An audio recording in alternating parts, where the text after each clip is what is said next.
Ladies, gentlemen, boys and girls, wish you all a very happy gut morning. दोस्तों, मैं राजीव सिंह आपका स्वागत करता हूं मॉर्निंग न्यूट्रिशन के आज के इस सत्र में जो है मॉर्निंग न्यूट्रिशन का डे 9। फ्रेंड्स, हमारा विजन है सभी को एक बेहतर और स्वस्थ जीवन जीने में मदद करना और शुरुआत हम खुद से और खुद के परिवार के साथ करते हैं। इसीलिए बहुत ज़रूरी है हेल्दी हैबिट्स बनाना और उन्हें मेंटेन करना। और इसीलिए न्यूट्रालाइट मॉर्निंग न्यूट्रिशन लाता है आप लोगों के लिए रोज़ एक power packed session.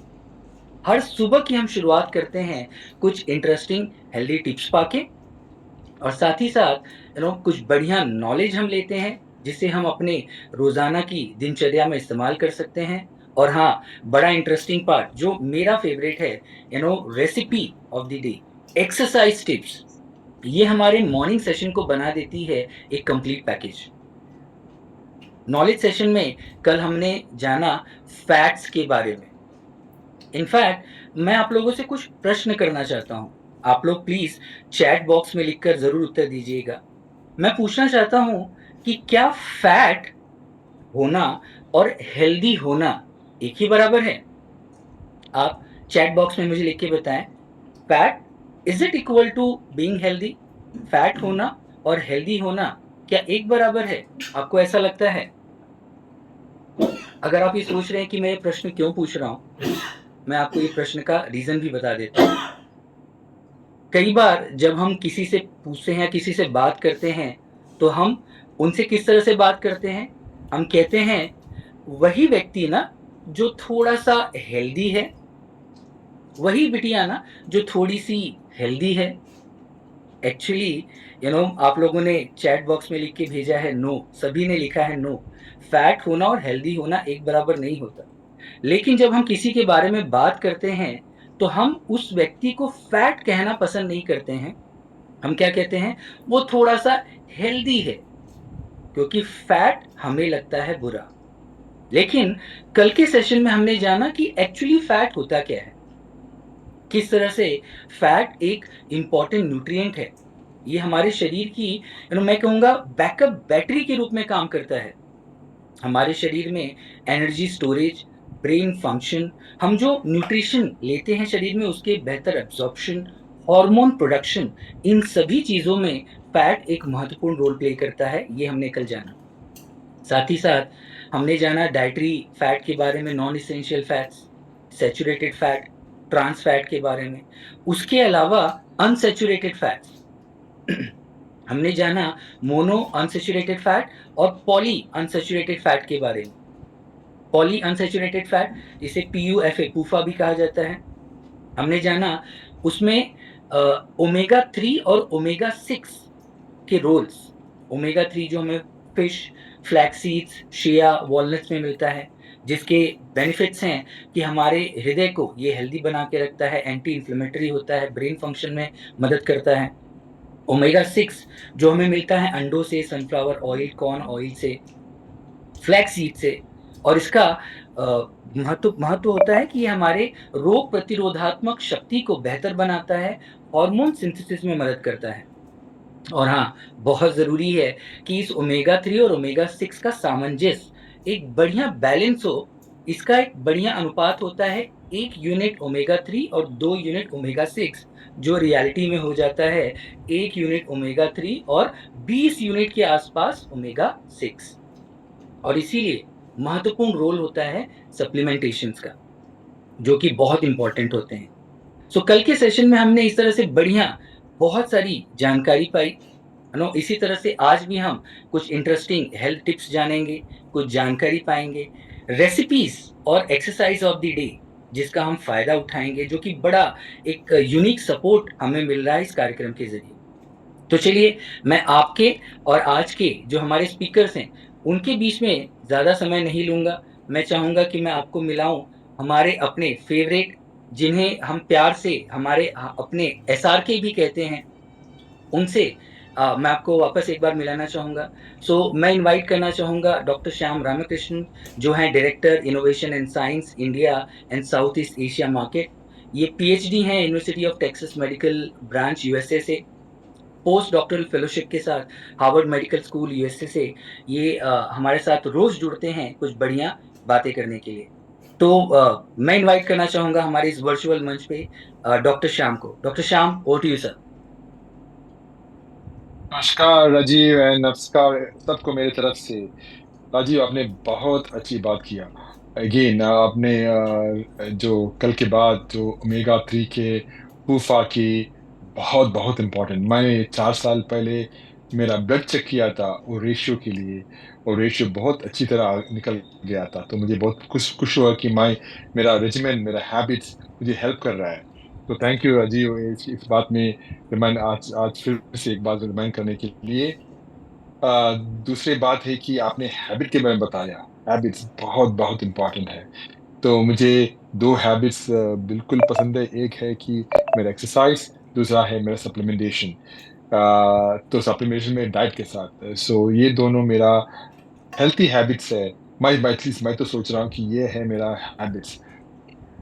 Of course no, आज आज एक बहुत इम्पोर्टेंट चीज हमें डॉक्टर तुषा बेंगर बताएगी। डॉक्टर तुषा है, आपको पता है, एमडी आयुर्वेदा। मैंने खुद उनको इंटरव्यू करके सिलेक्ट किया है, तो मैं बहुत बहुत खुश हूँ कि वो हमारे साथ हैं। और वो इतने हार्ड वर्किंग एमडी है। सुबह मुझे पता नहीं 5 बजे उठते हैं और रात को 10 बजे तो वर्क करती है। क्योंकि उतना लेकिन उनका, मुझे पता है उनका डाइट, उनका उनका रेजिमेंट बहुत रेजिमेंटेड है, मीनिंग डिसिप्लिन्ड है। तो इसके लिए मैं बहुत खुश हूँ कि वो आज हमारे साथ हैं और हमें आज कार्बोहाइड्रेट्स और फाइबर के बारे में कुछ बताएगी। आपको पता है उन्होंने एमडी किया है राजीव गांधी यूनिवर्सिटी से, बहुत प्रेस्टिजियस यूनिवर्सिटी बेंगलुरु के। और उनके बहुत सारे एक्सपीरियंस है ट्रीट पेशेंट्स को ट्रीट करने, और फिर रिसर्च करने न्यूट्रीजिनोमिक्स में। तो बहुत सारे एक्सपीरियंस। तो इसके लिए मैं बहुत गर्व से कहता हूँ कि वेरी प्राउड ऑफ हमारे साथ है। लेकिन डॉक्टर तुषा आने से पहले एक हैबिट के बारे में बताऊंगा। वो है मेरा एक्सरसाइज हैबिट। तो मुझे याद है कि मेरे दोस्तों मेरे जैसे एक्सरसाइज नहीं करते, लेकिन वो हमें हर हर हर वक्त बताते, देखो डॉक्टर श्याम, मैं तो वीकेंड में करता हूँ। देखो मैं 2 दिन में, एक हफ्ते में मैं हर दिन नहीं जा सकते जिम। मैं सिर्फ 2 दिन जाता हूँ। अब मुझे पता है कि वो 2 दिन जाना कितना इम्पोर्टेंट है। और मैं उनको सिर्फ बताता हूँ कि ठीक है, आप अगर 2 दिन जाएगा तो प्लीज ट्राई टू फॉलो, और एक दिन। लेकिन मैंने एक एक बहुत अमेजिंग स्टडी कल देखा था, तो मैंने सोचा कि आपसे उसके बारे में जरा चर्चा करूं। तो ये मैसाचुसेट्स जनरल हॉस्पिटल में किया था। मैसाचुसेट्स जनरल हॉस्पिटल दुनिया के बहुत बहुत इंपॉर्टेंट, मतलब मोस्ट फेमस हॉस्पिटल है। बॉस्टन में है। हार्वर्ड मेडिकल स्कूल के बहुत पास है। वहाँ के डॉक्टर्स हर वक्त यहाँ एमजीएच बोलते हैं, मैसाचुसेट्स जनरल हॉस्पिटल से काम करते हैं। तो मुझे पता है कि वहाँ के स्टडीज हर वक्त मजेदार होते हैं। वेरी इंटरेस्टिंग स्टडीज होते हैं, बहुत कूल। तो उन्होंने देखा कि अलग अलग तरीके से एक्टिव रहना से, अगर आप डिफरेंट बेस कहीं अलग अलग तरीके से एक्टिव होने के लिए आपके हार्ट और ओवरऑल हेल्थ पे क्या असर पड़ता है, वो उनका एम था। तो बात यह है, इस स्टडी में उन्होंने किया। उन्होंने दो ग्रुप के लोगों को देखा गया। एक ग्रुप जिसे वीकेंड वॉरियर्स बोलते हैं, उन्होंने अपना ज्यादा एक्सरसाइज सिर्फ 1 या 2 दिन में कर लिया, बस 1 या 2 दिन में पूरा वीक एक्सरसाइज 1 या 2 दिन में। दूसरा ग्रुप अपना एक्सरसाइज पूरी वीक में स्प्रेड करके करता था, जैसे कि मैं तो हर दिन और 6 दिन मैं एक्सरसाइज करता हूँ, राइट। तो मेरे जैसे थे। दोनों ग्रुप ने हर वीक कम से कम हर वीक कम से कम 150 मिनट एक्सरसाइज की, जो लगभग 2 घंटे की फुटबॉल प्ले करना, या डांस प्रैक्टिस करना, क्या क्रिकेट खेलना, क्रिकेट से जरा तेज होते हैं, लेकिन वैसे 2 घंटे का प्रैक्टिस था, वो बराबर होता था। तो रिसर्चर्स ने तो 90,000, 90,000, सोच लो इसका साइज देख लो, 90,000 लोगों का स्टडी किया जिनकी उम्र थी 40 से 17 साल तक। ओके। और उन्होंने इन लोगों की एक्टिविटी को, ये रिस्ट बैंड है, जैसा जैसा मैं ये स्मार्ट वॉच पहनता हूँ, ये रिस्ट बैंड ऐसे एक्टिविटी बैंड से मेजर किया जो बताता था कि ये कितना मूव करते हैं। है? इन लोगों की को 6 साल, सोच लो, 6 साल से ज्यादा फॉलो किया गया ताकि देखा जा सके कि कौन हेल्थी रहा और कौन हार्ट प्रॉब्लम से गुजरा। देखो, 6 साल से ज्यादा, 90,000 लोगों का, ये है मैसाचुसेट्स जनरल हॉस्पिटल का कमाल। तो रिजल्ट्स बहुत ही अमेजिंग थे। जो वीकेंड वॉरियर्स थे, जो 1 या 2 दिन में काम पूरा एक्सरसाइज मीट करते हैं, और रेगुलर एक्सरसाइज, दोनों ही सीरियस हार्ट प्रॉब्लम जैसे हार्ट अटैक्स, हार्ट फेलियर्स और स्ट्रोक्स के रिस्क को काफी कम करके, पूरा कम कर दिया। और लोगों के कंपेयर टू जो लोग एक्सरसाइज नहीं करते। तो जैसे वीकेंड वॉरियर्स का हार्ट अटैक्स का रिस्क सोच लो, वीकेंड वॉरियर्स का हार्ट, वॉरियर्स मतलब सिपाही, राइट, उनको सिपाही बोलते हैं क्योंकि वो 2 दिन बहुत जोशीले एक्सरसाइज करते हैं, तो उनको वीकेंड वॉरियर्स बोलते हैं। तो 2 दिन, तो उनका हार्ट का रिस्क, हार्ट अटैक का रिस्क 27%, और हार्ट फेलियर का रिस्क 38% कम था।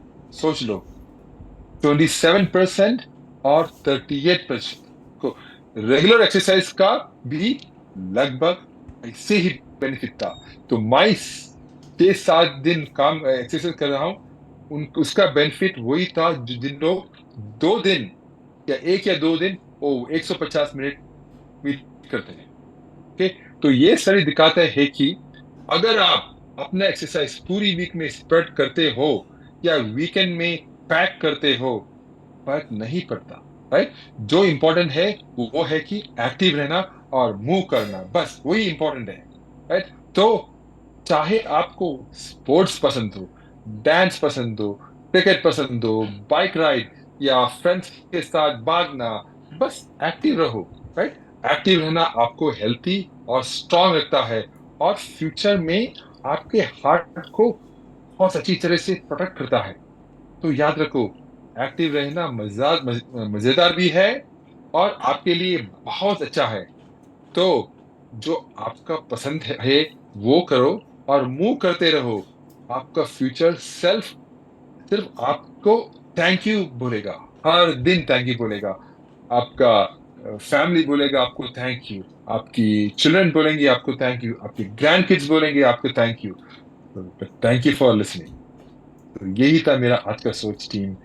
तो एक्टिव रहना बहुत इंपॉर्टेंट है। तो चलिए, अब मिलेंगे डॉक्टर तुषार अभिंगर से। Doctor Tushar, stage is yours. Thank you, Dr. Sham. Good evening to you and good morning to everyone. So, doctor Shyam ने जो भी मेरे बारे में बताया या इतना अच्छा इंट्रोडक्शन दिया, उससे मेरा दिन फिर से बन गया। थैंक यू डॉक्टर श्याम, आप ही हमारी प्रेरणा हो। हम आप तक ही देख के जितना भी मन लगा के ये सारी स्टडीज लेके आते हैं, वो सारा आप ही के वजह से है। So thank you always for motivating and backing us. इसी के साथ में जो राजीव जी ने बताया कि डॉक्टर शाह हमारे एसआरके है, उनके लिए वो एसआरके है, हमारे लिए वो गुरु है। तो इसके साथ ही मैं फिर से ये बताना चाहूंगी कि बहुत अच्छा स्टडी डॉक्टर शाम ने हमारे साथ में शेयर किया है कि कैसे आपको एक्टिविटी करना चाहिए। एक्टिविटी को व्यायाम के हिसाब से ना लीजिए, एक्टिविटी को आपके छंद के हिसाब से, आपके हॉबी के हिसाब से लीजिए। तो आपको डांसिंग पसंद है, डांसिंग करिए। आपको शटल खेलना पसंद है, बैडमिंटन खेलना पसंद है, वो करिए और एक्टिव रहिएगा। 2 घंटा डॉक्टर श्याम ने बताया उसका अवधि रहना चाहिए। तो चलिए, इसी के साथ में आज के हमारे सत्र में हम जाएंगे, और आगे बढ़ते हुए मैं अपना स्क्रीन शेयर कर रही हूँ, और स्क्रीन शेयर के साथ में आज का मैं सत्र शुरू करूंगी आपके लिए। लेकिन आज का सत्र शुरू करने से पहले मैं आपको थोड़ा-सा पीछे लेके जाना चाहूँगी, जो कि हमारे 6th डे में हमने डिस्कशन किया था। उस दिन में मैं लेके जाना चाहूँगी। आप सोच रहे होंगे कि आज का हमारा 9वाँ दिन है, लेकिन हम 6th डे के बारे में क्यों डिस्कशन कर रहे हैं? तो मेरे समझने समझाने में थोड़ी-सी आगे पीछे हो गया, तो मैंने सोचा कि चलो आज के मेरे इस सत्र में मैं उसको सही कर दूँ। तो क्विकली हम इसके बारे में जान लेंगे कि ये कांसेप्ट क्या था। और मैं उन सभी को धन्यवाद करना चाहूँगी जिन्होंने मुझे ध्यान से सुना और ध्यान से सुनते हैं। तो हमारा ये कांसेप्ट था कि हमें रात को ही नींद क्यों आती है और हम सुबह ही क्यों जागते हैं, हमें सुबह ही फ्रेश क्यों लगता है। तो इसके लिए हमने एक उदाहरण दिया था और वो उदाहरण जो था वो था हमारे बॉडी क्लॉक का, हमारी सिग्नल का, जो पहला मेन हमारा इनर क्लॉक है उसका। तो वो मेन इनर क्लॉक जो है हमारा, वो है हमारा मास्टर क्लॉक, जो है हमारे मस्तिष्क में। मेरा आप कर्सर देख पा रहे होंगे। तो जब रात होती है, तो रात के साथ में ही एक निद्रा जनन करने वाला पदार्थ हमारे मस्तिष्क में स्तरित होता है, उसको हम मेलाटोनिन बताते हैं। तो मेलाटोनिन की मात्रा जो है वो रात को बढ़ती जाती है। जैसे-जैसे शाम होगी, जैसे-जैसे अंधकार बढ़ता जाएगा, जैसे-जैसे रात बढ़ती जाएगी, वैसे-वैसे मेलाटोनिन भी बढ़ता जाएगा। तो वो निद्रा जनन करता है। तो मेलाटोनिन रात को ज़्यादा रहेगा, इसकी वजह से हमें निद्रा आएगी। सुबह जब सूरज की रोशनी आती है, तब मेलाटोनिन धीरे-धीरे घट जाता है। तो मेलाटोनिन लाइट से सेंसिटिव है। लाइट जैसे-जैसे बढ़ता जाएगा, मेलाटोनिन घटता जाएगा और हमें एहसास होगा कि सुबह हो गई है, अब भी जागना है। ये था नॉर्मल मैकेनिज्म, कैसे हमारा बॉडी क्लॉक नींद के साथ में काम करता है।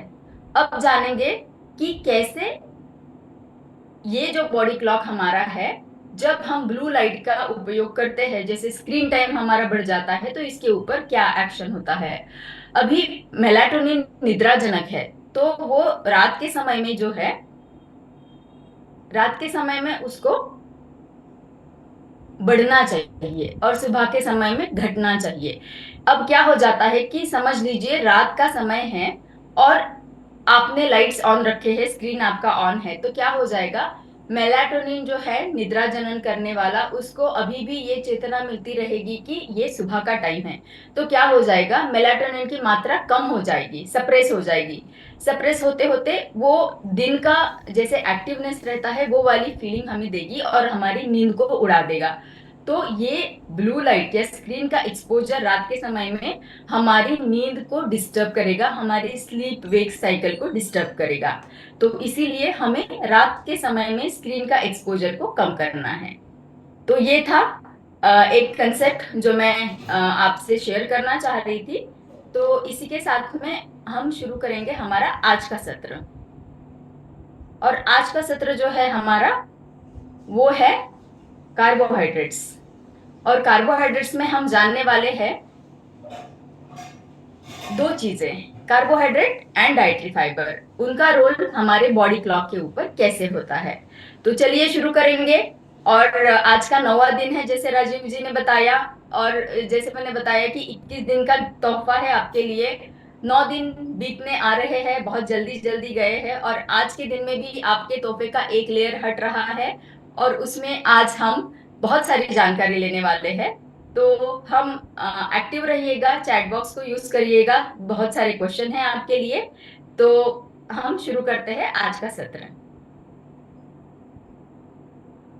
पहला सवाल आपके लिए है, कितने लोगों को ये फीलिंग आपने अनुभव किया है कि बहुत हेवी खाना खाया है और खाना खाने के बाद में कार्बोहाइड्रेट रिच खाना खाया है और पराठा हो गया या बाकी कोई चीज़ होगी जो हेवी है डाइजेशन के लिए, वो खाने के बाद में नींद आई है आप लोगों को।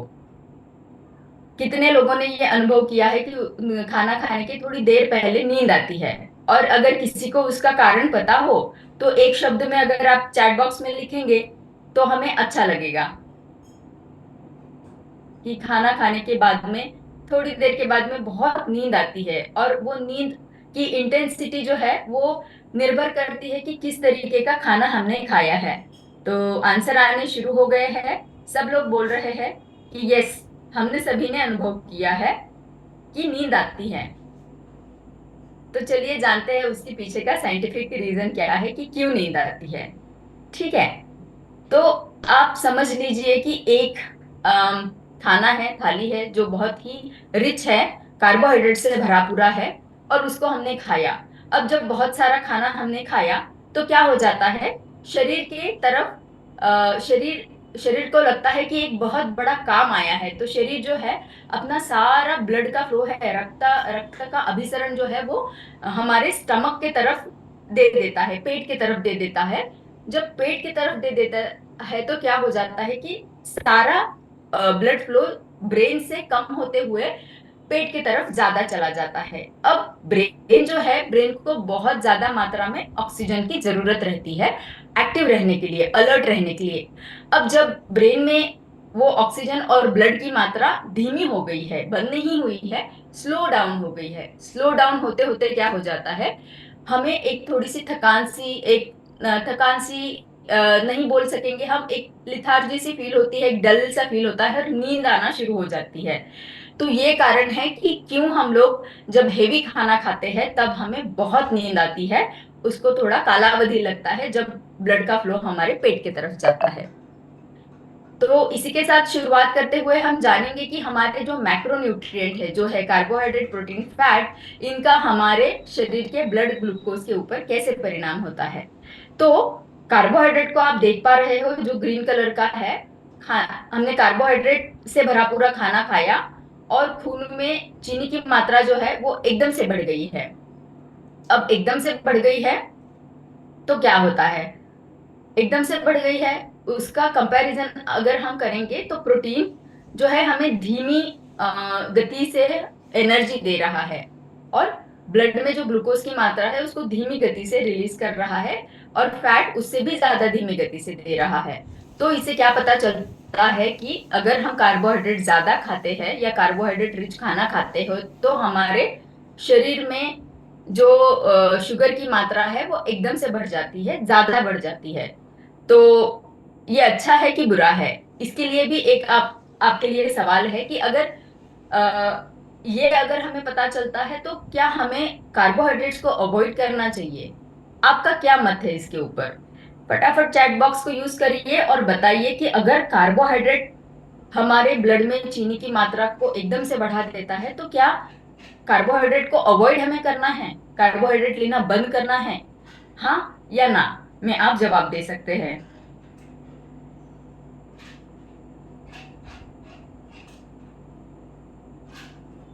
तो बलोती जी ने बताया कि नॉट गुड, बैड है हमारे लिए। सपना जी ने भी बताया अवॉइड करना चाहिए, यस बोल रहे हैं सब लोग। बैड है, नहीं लेना चाहिए भी बताया है, एब्सोल्युटली नहीं लेना चाहिए। बैड है, हाँ, त्रिपाठी जी ने बताया कि यस, ओके, कम करना चाहिए। आपके सभी के आंसर बहुत उत्तेजना देने वाले हैं, और ये सही बात है कि कार्बोहाइड्रेट अगर है तो हमें उसको क्या पूरी तरीके से बंद करना चाहिए या लिमिट करना चाहिए, चलिए जानेंगे। कार्बोहाइड्रेट को हम पूरी तरीके से लेना बंद नहीं कर सकते हैं। क्यों नहीं बंद कर सकते हैं? क्योंकि ब्रेन जो हमारा सबसे वाइटल ऑर्गन है उसकी डिपेंडेंसी हमारे कार्बोहाइड्रेट के इंटेक के ऊपर रहती है, क्योंकि ब्रेन में जो न्यूरॉन्स है उन न्यूरॉन्स को ज्यादा से ज्यादा कार्बोहाइड्रेट की मतलब ग्लूकोज की रिक्वायरमेंट रहती है अपना फंक्शन को नॉर्मल करने के लिए। तो ऐसा ब्रेन एक ऑर्गन है हमारे शरीर में जो कि कार्बोहाइड्रेट के ऊपर निर्भर है, इसीलिए हम कार्बोहाइड्रेट को पूरी तरीके से बंद नहीं कर सकते हैं। दूसरी बात यह है कि कार्बोहाइड्रेट जो है वो हमको क्विकली एनर्जी भी देता है, तो जब हम थके हुए हैं, हमें एकदम एनर्जी चाहिए, तो कार्बोहाइड्रेट ही अच्छा उपाय रहेगा। तीसरी बात है कि ये हमारे मैक्रोन्यूट्रिएंट जो हमारे शरीर के लिए 3 इंपॉर्टेंट आधार स्तंभ है उसमें से एक है। पहला है कार्बोहाइड्रेट, दूसरा है प्रोटीन, तीसरा है फैट, तो वो इंपॉर्टेंट है हमारे शरीर के लिए। चौथी बात यह है कि हमारे जो फूड प्लेट में है वो रिकमेंडेड है कि 1/4 भाग हमारे खाने की प्लेट में कार्बोहाइड्रेट रहना है। तो हमें ये समझ में आया है कि कार्बोहाइड्रेट भले ही शुगर की मात्रा को खून में बढ़ाता है, लेकिन हम उसको लेना पूरी तरीके से बंद नहीं कर सकते हैं। अब कार्बोहाइड्रेट के बारे में हमने जाना, हम बात कर रहे हैं उसके बारे में, तो चलिए जानते हैं कार्बोहाइड्रेट क्या है। कार्बोहाइड्रेट एक ऑर्गेनिक कंपाउंड रहता है जो शरीर में घुल मिल जाता है आसानी से, और उसमें कार्बन, हाइड्रोजन और ऑक्सीजन के मॉलिक्यूल रहते हैं। ये हमारे शरीर को एनर्जी देने वाला एकमात्र पहला उपाय है, मतलब बहुत क्विकली देने वाला। प्रोटीन और फैट भी देते हैं, लेकिन कार्ब्स जरा जल्दी देते हैं, और उनसे जो एनर्जी कार्बोहाइड्रेट से हमें मिलती है उसमें ब्रेन और मसल्स ज्यादा से ज्यादा उसको उपयोग करते हैं।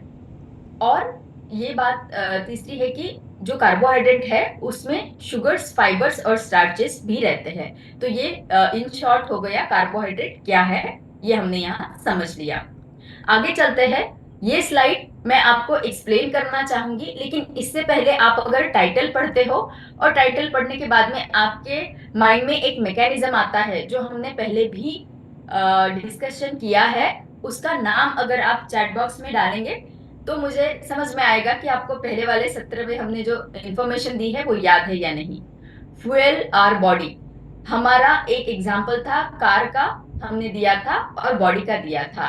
तो वो एग्जाम्पल दिया था कि कैसे हमारे शरीर में हम जो चीजें लेते हैं वो हमारे एनर्जी में कन्वर्ट हो जाती है। उसके पीछे एक मैकेनिज्म हमने आपको बताया था। उस मैकेनिज्म का नाम अगर किसी को याद है, यस अरुण जी ने बताया है मेटाबॉलिज्म, सबसे पहला आंसर मैं देख पा रही हूँ। संतोष जी ने दूसरा आंसर दिया है, बहुत सही, बहुत सही जा रहे हैं।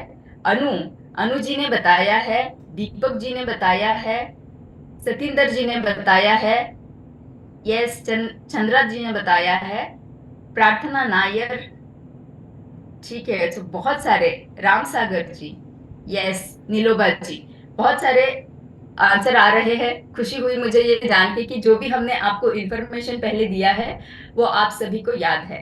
तो यही मेटाबॉलिज्म, हम जब कार्बोहाइड्रेट को लेते हैं तो कैसे हमारे शरीर में घुल मिल के जो हमारे शरीर के लिए फ्यूल बनाता है मेटाबॉलिज्म करके, वो कैसे, ये यहाँ पे हम जानेंगे। क्या हो जाता है जब हम कार्बोहाइड्रेट को लेते हैं, वो हमारे शरीर में फूलता जाता है। एक समझ लो एक माला है मोतियों की जो हमने ली है, और उसको हम स्ट्रेच कर रहे हैं, उसको हम थोड़ा टेंशन दे रहे हैं, उसको स्ट्रेच कर रहे हैं, स्ट्रेच कर रहे हैं। एक एक समय ऐसा आता है जब ये मोतियों की माला बिखर जाती है।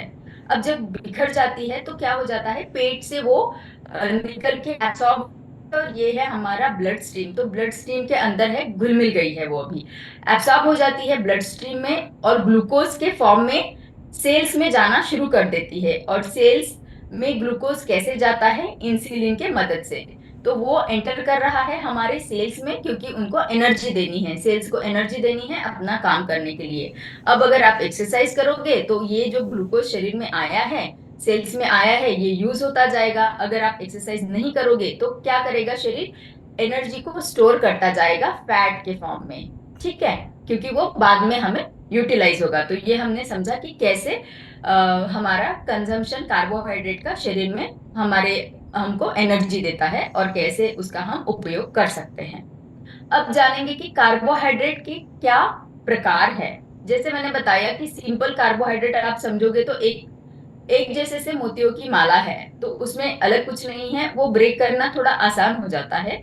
कॉम्प्लेक्स जो है उसमें आते हैं स्टार्चेस और फाइबर्स, तो इसमें अलग अलग मोती मोती पिरोए गए हैं जो कि अलग स्ट्रक्चर के हैं या अलग मटेरियल से बने हुए हैं, लेकिन वो है तो कार्बोहाइड्रेट। इसका आसान एग्जाम्पल मैं आपको बताना चाहूंगी कि गेहूं है कार्बोहाइड्रेट, गेहूं है पूरे फॉर्म में। अब हमने गेहूं को पीस दिया, पीस देने के बाद में क्या हो गया कि गेहूं का जो एक आउटर लेयर रहता है वो अलग हो जाता है, वो है फाइबर, ठीक है। उसको हम यूज नहीं करते, उसको हम फेंक देते हैं। एक्चुअली वो हमारे शरीर के लिए बहुत महत्वपूर्ण है। उसको छानने के बाद में जो दूसरा भाग निकलता है वो है हमारा गेहूं का आटा, वो है हमारे स्टार्चेस। अब गेहूं के आटे को और भी ज्यादा रिफाइन हम करेंगे, और भी ज्यादा छानेंगे, तो वो क्या हो जाएगा, मैदा। तो मैदा जो है वो हो गया हमारा सिंपल कार्बोहाइड्रेट। तो चलिए आगे बढ़ते हैं। हमने अभी इसमें 3 भाग जाने हैं ना, कि सिंपल कार्बोहाइड्रेट, कॉम्प्लेक्स में है स्टार्चेस एंड फाइबर। तो फाइबर को हमें आज डिटेल में जानना है, तो चलिए जानेंगे फाइबर क्या है। तो फाइबर हमारे दो तरीके के होते हैं, एक है सोल्यूबल और दूसरा है इनसोल्यूबल। अब सोल्यूबल को हम समझेंगे एक स्पॉन्ज। स्पॉन्ज जो स्क्वीज होता है और जब फूलता है तो अगर ज्यादा पानी है तो उसको एब्सॉर्ब करके वो फूल जाता है। उसी तरीके से सोल्यूबल फाइबर जो है पानी में घुल मिल जाते हैं। घुलने के बाद में वो क्या करते हैं कि एक्सेस जो भी चीजें हमारे शरीर में रहते हैं, जैसे देखिए कि शुगर है या फैट है या कोई टॉक्सिन्स है, उनको एब्सॉर्ब करके फूल जाते हैं, या आप समझ लो ग्लूकोज ही है, क्योंकि ये फाइबर्स ग्लूकोज को अपने आप में ले लेंगे और फूल जाएंगे। ठीक है, तो ये हो गए सोल्यूबल फाइबर। इनका क्या एक्शन है वो हम जानेंगे। साथ ही ये भी जानेंगे कि इनसोल्यूबल फाइबर का क्या है। इनसॉल्युबल फाइबर को समझ लीजिए ये है एक झाड़ू के तौर पे, क्योंकि वो रफ फॉर्म में है। ये क्या करते हैं, ये डाइजेशन से नहीं जाते हैं, ये शरीर में से पानी को ज्यादा एब्सॉर्ब कर लेते हैं और बिना डाइजेस्ट हुए हुए शरीर में हमारे आंतों को क्लीनिंग करने का काम करते हैं, तो शरीर से बाहर ये निकल जाते हैं। तो सोल्यूबल फाइबर को समझिए कि स्पॉन्ज है। तो स्पॉन्ज क्या करता है, वाटर में डिजोल्व हो जाता है, फूल जाता है, तो पेट भरा हुआ सा लगता है। मैंने बताया कि ये कैप्चर कर लेता है एक्सेस ऑफ फैट को। तो कैप्चर कर लेने की वजह से क्या हो जाता है, खून में चर्बी, लिपिड मतलब कोलेस्ट्रॉल की मात्रा कम करता है, हमारे गट को बढ़ाता है, गट को अच्छा एनवायरनमेंट देता है, क्योंकि फाइबर गट के लिए एक खाना रहता है। गट के जो माइक्रोबायोटा रहते हैं, अच्छे और बुरे बैक्टीरिया, उनके लिए ये खाना बन जाता है, तो उसको हेल्प करता है, मदद करता है। ब्लड शुगर को भी इम्प्रूव करता है। तो जैसे मैंने बताया, कोलेस्ट्रॉल और शुगर की एक्सेस मात्रा हो तो ये अपने आप में उसको ले लेता है फूल के। इसके एग्जाम्पल आप समझ लो, एप्पल, बीन्स, नट्स, ओट मील, स्वीट पोटैटो और लेंटिल्स। और ये क्या करता है, हमारे आंतों में जाके खाने को एक सही जगह पे प्लेस करने का काम कर देता है, और उसी के साथ साथ हमारे गट बैक्टीरिया को हेल्प करता है। इनसॉल्युबल फाइबर क्या करता है, हाँ, घुलता नहीं है, वो पानी में घुल मिल नहीं जाता है। इसीलिए क्या करता है, पानी को एब्सॉर्ब तो कर लेता है, लेकिन एब्सॉर्ब करके वो क्या करता है, आंतों को क्लियर करने का काम करता है। आपका मोशन हर दिन का जो है, सुबह का मोशन, वो क्लियर करता है, आंतों की हेल्थ को बनाए रखता है। उसके एग्जाम्पल है गेहूं, लीफी ग्रीन्स, किनवा जो कि एक मिलेट है, ब्राउन राइस और कुछ सीड्स जैसे फ्लैक्स सीड। तो इसके साथ में जो है, पानी एब्सॉर्ब करने की वजह से बल्क बढ़ जाता है, उसका आकार बढ़ जाता है। तो हमारा जो स्टूल्स रहते हैं, आंतों को क्लियर करने के लिए स्टूल को ज्यादा बल्क मिल जाता है, तो आसानी से मोशन पास हो जाता है। इसीलिए हमारे बावेल्स को रेगुलेट करने में इसका मदद होता है। अब जानेंगे कि हमारे सॉल्युबल और इनसॉल्युबल फाइबर्स हमारे डाइजेशन को प्रभावित करते हैं, कैसे उनका डाइजेशन होता है। तो समझ लीजिए कि फूड जो है, फाइबर हमने लिया है, ये गया है हमारे स्टमक में, ये है हमारा पेट, जिसमें हम खाना खाते ही यहाँ हमारा खाना पहुंच जाता है और यहाँ डाइजेशन प्रोसेस शुरू हो जाती है। तो पानी में मिल गया है सॉल्युबल फाइबर हमारा, और पार्शियली डाइजेस्ट होना शुरू हो गया है स्टमक में। अब स्टमक से ये चला जाता है स्मॉल इंटेस्टाइन में। ये जो अंदर का एक पोर्शन है पीला वाला, ये है हमारा स्मॉल इंटेस्टाइन। इसमें क्या हो जाता है कि सोल्यूबल फाइबर जो है एंट्रैप्स दी शुगर, फैट एंड कोलेस्ट्रॉल। जो एक्स्ट्रा शुगर है, एक्स्ट्रा फैट है, एक्स्ट्रा लिपिड, कोलेस्ट्रॉल है, उनको कैप्चर कर लेता, उनको एक बंधन में बांध लेता है, ताकि वो हमारे ब्लड में ना जाए, ताकि हमें उससे ब्लड में ना जाते हुए हमारे शरीर में शुगर, फैट और कोलेस्ट्रॉल की मात्रा ना बढ़े। तो फाइबर लेना कितना महत्वपूर्ण है, क्योंकि वो बाइंड करके मोशन के थ्रू उनको बाहर निकालता है, ब्लड में नहीं जाने देता है। अब इनसॉल्युबल फाइबर की क्या एक्शन है। इनसॉल्युबल फाइबर क्या करते हैं, डाइजेस्ट नहीं होते हैं, पेट से निकल के आंतों में चले जाते हैं और लार्ज इंटेस्टाइन में वो क्या करते हैं, फूल जाते हैं। तो फूल जाने के बाद में क्या हो जाता है कि हमारा बावल मतलब स्टूल्स को जो है, फीकल मैटर को जो है बल्क मिलता है, वो बल्की हो जाते हैं, तो मोशन पास होना आसान हो जाता है। तो हमने एक्शन जान लिया, उनका कर्म जान लिया कि वो कैसे करते हैं, और उससे जानेंगे कि हमें फायदे क्या मिलते हैं। पहली बात तो हमारा कंट्रोल कर सकते हैं, वजन अच्छी तरीके से मैनेज कर सकते हैं। दूसरी बात मेटाबॉलिक हेल्थ के लिए बहुत इंपॉर्टेंट है। तीसरी बात है शुगर को, ब्लड शुगर को मेंटेन कर, जैसे हमने अभी जाना कि वो उसको जगड़ लेते हैं। चौथी बात है हार्ट हेल्थ, जैसे हमने पहले ही जाना है कि कैसे कोलेस्ट्रॉल को भी ये कम करता है। तो ये फायदे देख लिए हमने कॉम्प्लेक्स कार्ब्स की।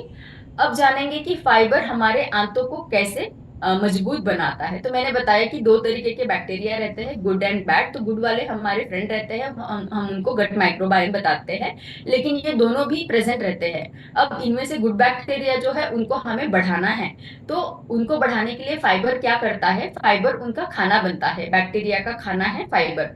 जब ज्यादा फाइबर मिलता है तो गुड बैक्टीरिया बढ़ जाते हैं और बेनिफिशियल हो जाते हैं, और धीमे धीमे बैड बैक्टीरिया की मात्रा कम हो जाती है।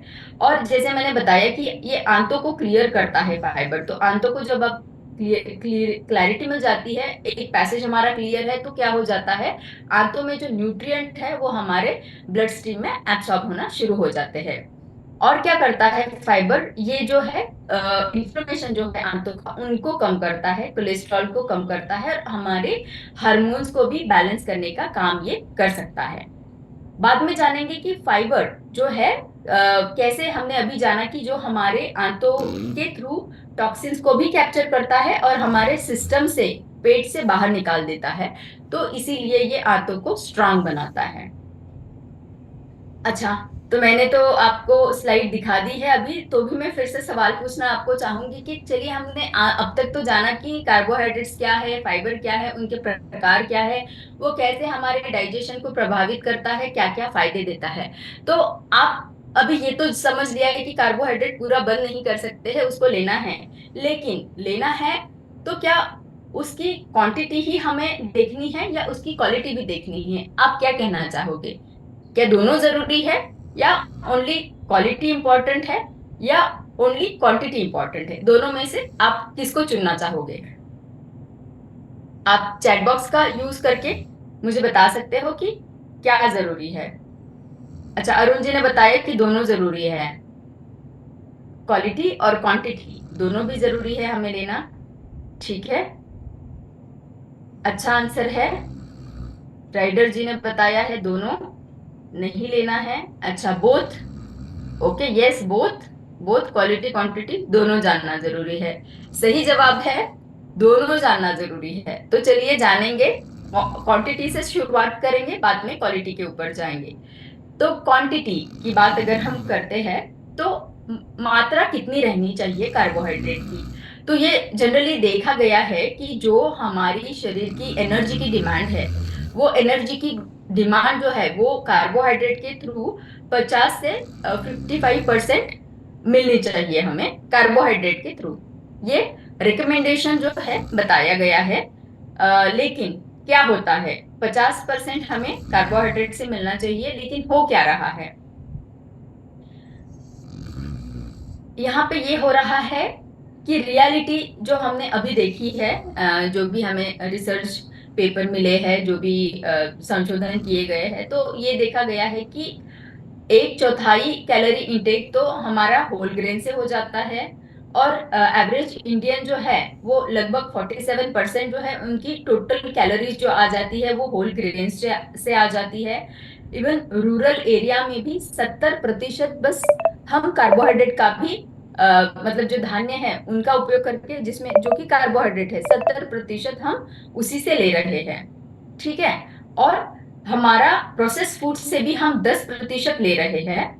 अर्बन जो शहरी विभाग है उसमें तो फास्ट फूड जो रहते हैं प्रोसेस्ड वाले, तो उसमें तो लगभग प्रोसेस फूड से 30% हमें आ रही है, जो कि अगर आप सभी को देखें तो ये रेकमेंडेड जो था उससे बढ़ रहा है।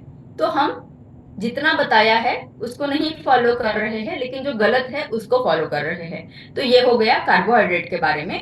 फाइबर के बारे में जानेंगे, कितना फाइबर इंपॉर्टेंट है शरीर के लिए। तो जैसे रिपोर्ट ने बताया है कि कैसे रिकमेंडेड है फाइबर की मात्रा पुरुष के लिए। अगर एक्टिविटी आपकी ज़्यादा नहीं है तो आपको 30 ग्राम फाइबर लेना है एक दिन में। आपकी एक्टिविटी मॉडरेट है, मध्यम है, तो आपको 40 ग्राम लेना है एक दिन में। आप बहुत एक्टिव हो, बहुत ही हेवीली एक्टिव हो, तो आपको 50 ग्राम लेना है। उसी तरीके से महिलाओं में अगर आप एक्टिव नहीं हो तो 25 ग्राम लेना है। मॉडरेटली एक्टिव हो, मध्यम एक्टिविटी है आपकी, तो 30 ग्राम लेना है। ज़्यादा एक्टिव हो तो 40 ग्राम लेना है। ये है रिकमेंडेशन। अब हम क्या करते हैं, देखेंगे कि हम इनको फॉलो करते हैं या नहीं। तो स्टडीज ने बताया है कि 10 भारतीयों में से 7 भारतीय जो है वो फाइबर की रिक्वायरमेंट को पूरा नहीं कर पाते हैं। तो इससे हमने क्या जाना, ना तो हम कार्बोहाइड्रेट के रिकमेंडेशन को फॉलो कर रहे हैं, ना तो फाइबर के रिकमेंडेशन को फॉलो कर रहे हैं, जो कि गलत है। इससे हमें ये जानने में आया कि क्वांटिटी को तो हमने सही तरीके से फॉलो नहीं किया है, और हमें ये भी पता चला है कि कितना हमने लेना चाहिए। तो आज से चलिए उन रिकमेंडेशंस को फॉलो करना शुरू करेंगे जो कि हमें रिसर्च ने बताए हैं। अब जानेंगे क्वालिटी के बारे में। तो आपके हिसाब से हम जब क्वालिटी बताते हैं तो वो क्वालिटी कार्बोहाइड्रेट की क्या हो सकती है? अगर कोई गैस आपके माइंड में आता है तो एक शब्द में आप चैट बॉक्स में लिखिएगा जरूर से कि जब हम क्वालिटी बताते हैं कार्बोहाइड्रेट की तो वो क्या हो सकती है।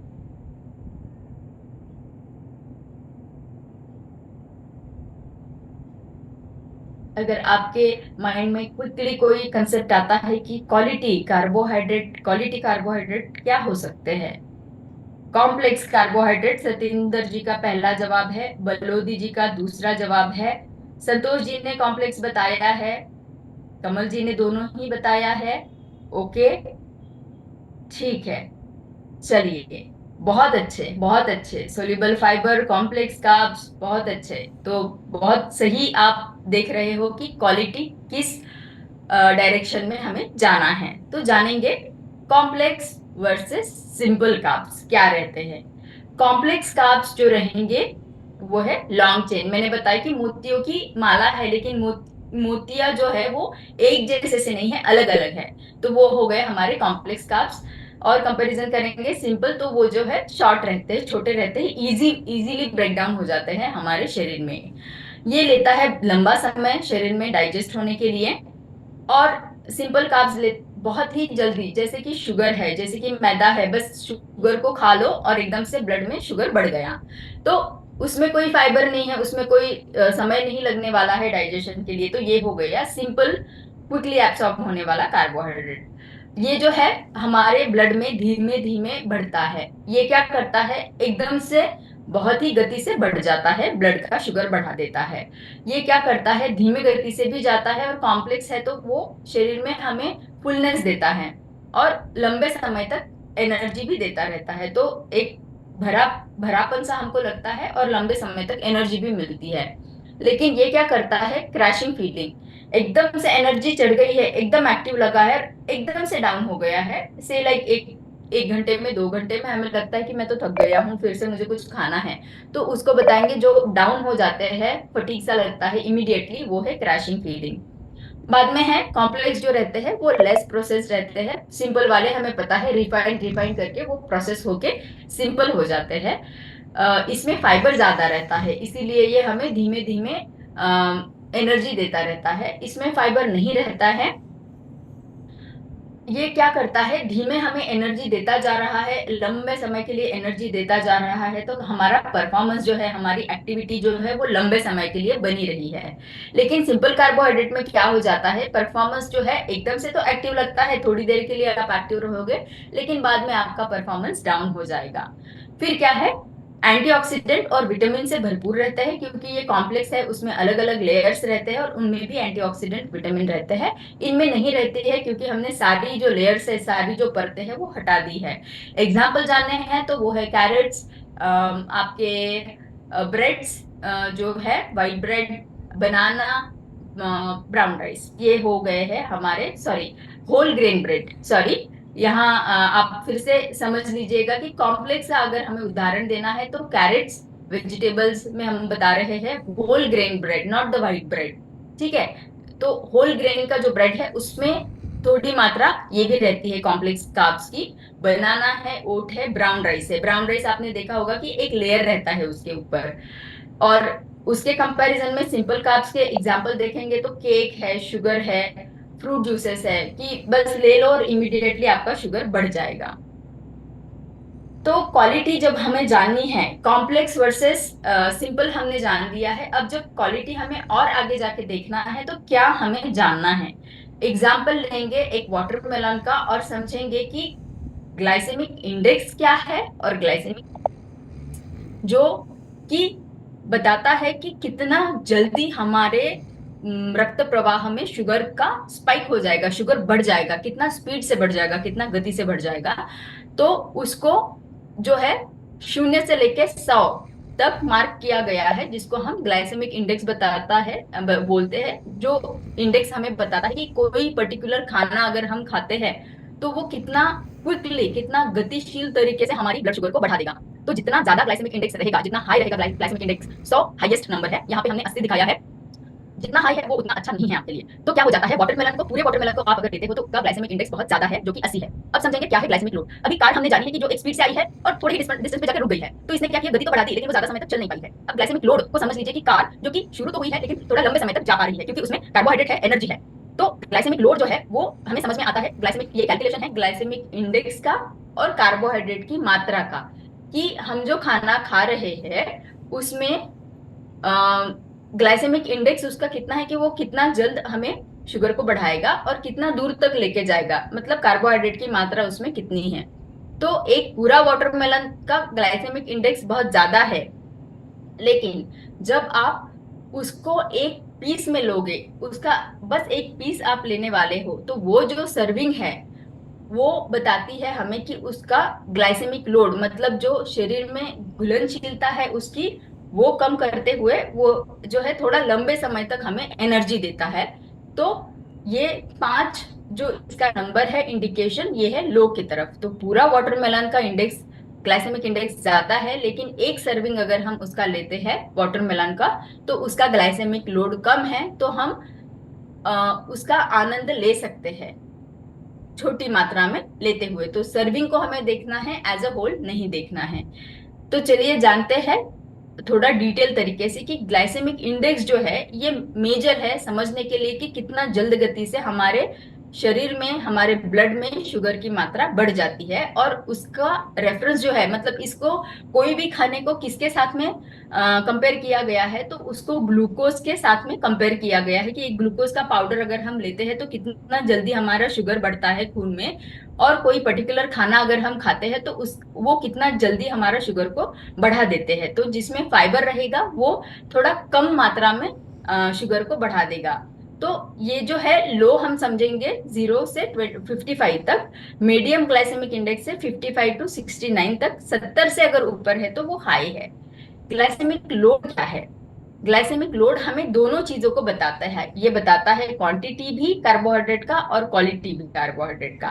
तो ये जो है हमें एक एक्यूरेट मेजर बताता है कि कैसे एक पर्टिकुलर चीज को एक पर्टिकुलर मात्रा में हम अगर लेते हैं तो वो मात्रा जो है वो हमारे शरीर में ब्लड की शुगर को कैसे बढ़ाएगी और कैसे धीमी तरीके से बढ़ा सकती है। तो जो जो चीजें ग्लाइसेमिक लोड जिनका 110 तक है वो लो बताई गई है, जो हमारे लिए अच्छी मानी गई है। बाद में 11 से 19 अगर है तो वो मीडियम ग्लाइसेमिक लोड बताया गया है। जो 20 ऊपर है उनको हाई ग्लाइसेमिक लोड बताया गया है। तो लो ग्लाइसेमिक लोड रहना, लो ग्लाइसेमिक इंडेक्स रहना कभी भी हमारे लिए अच्छा समझना चाहिए। तो जानेंगे कि ग्लाइसेमिक इंडेक्स, ग्लाइसेमिक लोड हमने जान लिया, लेकिन हमारी रोज की जिंदगी में हम जो चीजें बहुत ही फ्रिक्वेंटली खाते हैं, जो कि हमारा ब्रेकफास्ट है, क्या उनका ग्लाइसेमिक लोड, उसका ग्लाइसेमिक लोड क्या, सॉरी ग्लाइसेमिक इंडेक्स क्या ज्यादा है या कम है। तो white bread, bread butter jam बहुत सारे लोग खाते हैं, तो उसका ग्लाइसेमिक इंडेक्स ज्यादा है। मार्केट में बहुत सारे आते हैं सीरियल्स जो बताते हैं, आप देख पा रहे हो यहाँ पे, तो वो उसका भी कितना है, 80 से ज्यादा है, तो ये वेरी हाई है। इडली जो कि ज्यादा उसमें कंपेरेटिवली हेल्दी मान सकते हैं हम, क्योंकि उसमें उतनी ही मात्रा में हमने दालें भी डाली रहती है, तो वो फर्मेंटेड भी रहता है, तो हेल्दी माना जाता है। लेकिन उसमें आपको जो है कोई और चीजें ऐड करनी चाहिए, जैसे वेजिटेबल, जो हेल्प करेगा हमारे ग्लाइसेमिक इंडेक्स को कम करने के लिए। इंस्टेंट ओट्स समय तो बचा लेगा, लेकिन ग्लाइसेमिक इंडेक्स को बढ़ा देगा।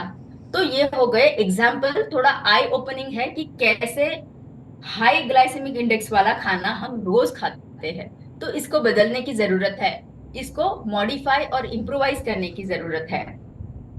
इम्प्रोवाइज कैसे करना है ये मैं आपको आगे बताने वाली हूँ, लेकिन फिर से समझ लेंगे कि क्या हो जाता है जब हम हाई ग्लाइसेमिक इंडेक्स लेते हैं और जब हम लो ग्लाइसेमिक इंडेक्स लेते हैं। तो लो ग्लाइसेमिक इंडेक्स का खाना अगर खाते हैं तो समझ लीजिए कि एक फव्वारा है गार्डन का, जो कि धीमे धीमे पौधों को पानी दे रहा है। तो क्या होगा, धीमे धीमे जा रहा है तो पौधे भी उसको ले पा रहे हैं और वो फल फूल रहे हैं। तो धीमा सप्लाई हमेशा अच्छा रहेगा। तो लो ग्लाइसेमिक इंडेक्स खाना क्या करता है, धीमा सप्लाई देता है हमारे ब्लड में शुगर का। उसी के विरुद्ध देखेंगे तो हाई ग्लाइसेमिक इंडेक्स वाला खाना क्या करता है, क्विकली आपके शरीर में चीनी की मात्रा रक्त में बढ़ा देता है। तो ये हाई पावर वाले फव्वारे के जैसे समझ लो कि जिसने ना एकदम से पानी दे दिया है हर जगह, और प्लांट तो उसको ले नहीं पाए हैं, तो प्लांट तो बढ़ने की जगह कीचड़ ही निर्माण हो गया है। तो ये हमारे शरीर को मदद नहीं हो पाई है, हानि हुई है बल्कि। तो ये हमें समझना बहुत इंपॉर्टेंट है। आगे जानेंगे कि ये अगर इम्पैक्ट होते हैं हमारे शरीर के ऊपर, अगर हम कीचड़ बता रहे हैं हो रहा है, पोषण नहीं दे पा रहा है और हेल्थ इम्पैक्ट दे रहा है नेगेटिवली, तो क्या होता है। सिंपल स्टार्च जब हम लेते हैं तो हमारा ये तो हाई ग्लाइसेमिक इंडेक्स है, वो तो हाई रहेगा हमेशा। उससे क्या होगा, शरीर में ब्लड में जो है रक्त में हमारे शुगर की मात्रा एकदम से बढ़ जाएगी, एनर्जी भी बढ़ जाएगी। लेकिन एनर्जी के साथ साथ में तभी के लिए आपको हाई एनर्जी लगेगी, बहुत भरपेट खाना है, खाया है ऐसे लगेगा। लेकिन उतना ही इमीडिएटली एनर्जी और सटाइटी दोनों भी ड्रॉप डाउन हो जाएगा, दोनों भी सडनली कम हो जाएंगे। इंसुलिन का रेजिस्टेंस बन जाएगा, क्योंकि जब आप एक साथ इतना ट्रैफिक जाम कर रहे हो तो सेल उसको ले नहीं पाएगा। इंसुलिन जो है वो एक्टिव नहीं रहेगा, रेजिस्ट करेगा, और वो ग्लूकोज को जो है वो सेल्स में एंटर नहीं होने देगा।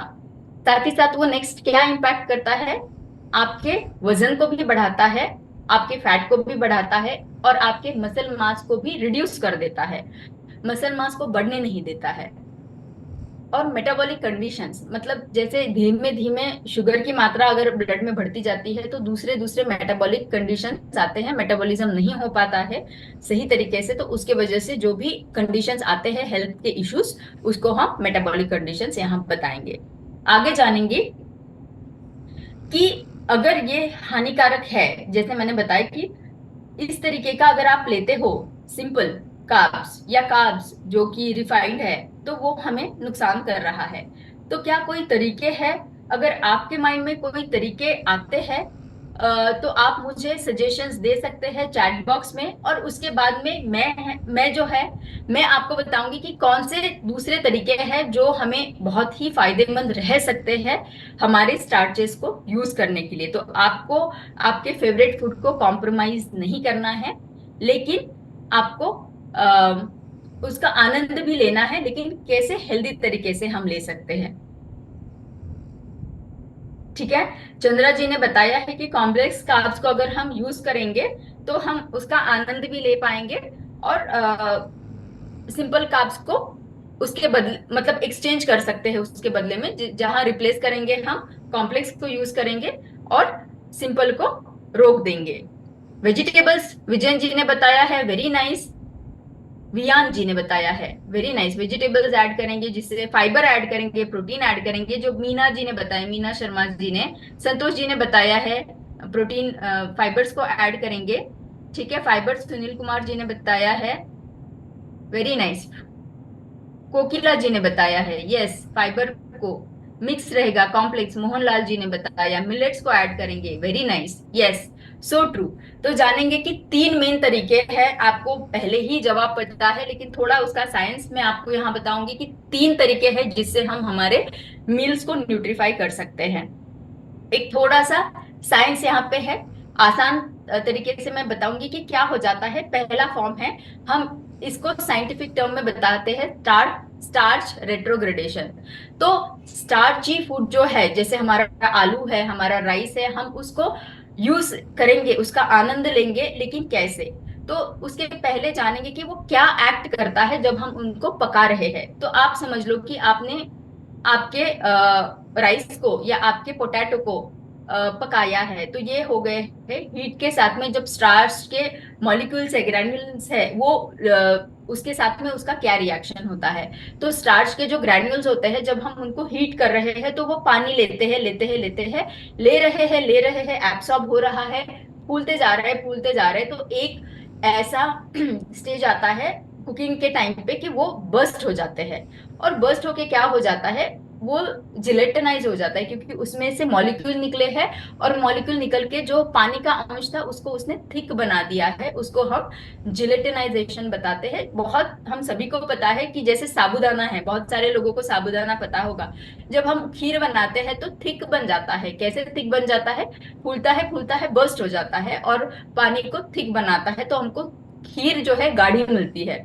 तो ये है जिलेटिनाइजेशन। अब क्या हो जाता है, जब ये ग्रैन्यूल्स पानी को एब्सॉर्ब करते हैं, उसका स्ट्रक्चर चेंज हो जाता है, जिलेटिनाइजेशन हो जाता है। अब जब हम उसको ठंडा करते हैं, ठंडा करने के बाद में क्या होता है, वो फिर से अपने नॉर्मल शेप में नहीं जाते हैं, लेकिन उनका स्ट्रक्चर एक थोड़ा सा डिफरेंट तो हो जाता है, लेकिन एक घना हो जाता है। मतलब वो क्या करता है कि शरीर को डाइजेशन करने के लिए डिफिकल्टी करता है ठंडा हो जाने के बाद में। तो उसका स्ट्रक्चर चेंज हो गया है, हार्ड हो गया है शरीर को डाइजेस्ट करने के लिए। तो यहाँ पे हम देख सकते हैं कि कुकिंग में जो है हमारा क्रूड स्टार्च हमने दिया था जो कि अनकुक था, कुक करने के बाद में जिलेटिनाइज हो गया, डाइजेस्टेबल हो गया, आसान से घुल मिल गया। लेकिन अगर इसको हम गरम गरम ना खाते हुए ठंडा करके खा ले तो क्या हो जाएगा, वो रेजिस्टेंट स्टार्च में ट्रांसफर हो जाएगा। ये जो है ये है हमारा सी वाला रेजिस्टेंस स्टार्च, रेट्रोग्रेड हो गया है। ये आसान नहीं है शरीर को अभी डाइजेस्ट करने के लिए। ठीक है, एक एग्जाम्पल पोटैटो का लेते हैं कि जब हमने पोटैटो को कुक कर लिया, जो स्टडी ने बताया है हमें, और फिर उसको ठंडा कर लिया।